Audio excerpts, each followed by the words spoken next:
ಇನ್ನು ಬೆಂಗಳೂರಿನಲ್ಲಿ dengue cases ಜಾಸ್ತಿ ಆಗ್ತಾ ಇದ್ದ ಹಾಗೆಯೇ BMRCL ಅವರು ಎಚ್ಚೆತ್ತುಕೊಂಡಿದ್ದಾರೆ ನಮ್ಮ ಮೆಟ್ರೋದವರು. ಯಾವ ಥರ ಅಂತ ನೋಡೋಣ.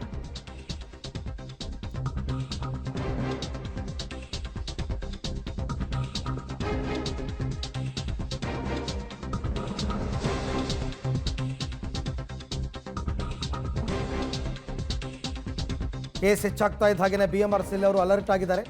ಮೆಟ್ರೋ ಪ್ರಯಾಣಿಕರ ಮೇಲೆ BMRCL ನಿಗಾ ಇಟ್ಟಿದೆಯಂತೆ. ಮೆಟ್ರೋ ನಿಲ್ದಾಣಗಳಲ್ಲಿ ಸೊಳ್ಳೆ ನಾಶಕ್ಕೆ ಔಷಧಿಗಳ ಸಿಂಪಡಣೆ ಮಾಡ್ತಾರಂತೆ.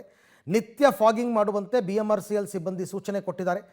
ಕೆಲವು ಮೆಟ್ರೋ ನಿಲ್ದಾಣಗಳಲ್ಲಿ ಫಾಗಿಂಗ್, ಸೊಳ್ಳೆ ಔಷಧಿ ಸಿಂಪಡಣೆ ಕೂಡ ಆಗ್ತಾ ಇದೆ. ಬಹಳ ಇಂಪಾರ್ಟೆಂಟ್ ಇದು. ಫಾಗಿಂಗ್ ಆಗಬೇಕು, ಸೊಳ್ಳೆಗಳು ಸಾಯಬೇಕು. ನಿಮ್ಮ ಮನೆಗಳಲ್ಲೂ ಅಷ್ಟೇ ಸೊಳ್ಳೆಗಳು ಇರದ ಹಾಗೆ ನೋಡ್ಕೊಳ್ಳಿ.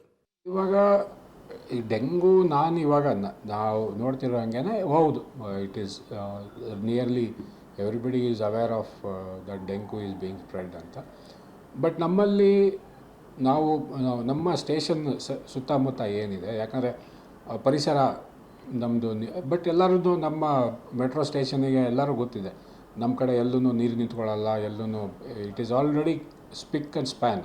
ಸೊ ಹಾಗಾಗಿ ಅಲ್ಲಿ ಸ್ಪ್ರೆಡ್ ಆಗುವಂಥ ಚಾನ್ಸಸ್ ಕಡಿಮೆ ಇರುತ್ತೆ. ಸೊ ಹಾಗಾಗಿ ನಾವು ಕೂಡ ನಮ್ಮ ಆಫೀಸ್ಗಳಲ್ಲಿ ಎಲ್ಲರ ನೀರು ನಿಂತಿರೋ ಜಾಗಗಳಿರ್ಬೋದು, ಇಲ್ಲ ಇದಿರ್ಬೋದು, ಅದಕ್ಕೆಲ್ಲ ನಾವು ಒಂದು ಸ್ವಲ್ಪ ಅವೇರ್ನೆಸ್ ಮಾಡಿ ನಮ್ಮ ವತಿಯಿಂದ ಏನೇನು ಮಾಡ್ಬೋದು ಅದು ಕೂಡ ಮಾಡ್ತಾ ಇದ್ದಾರೆ ನಮ್ಮಲ್ಲಿ.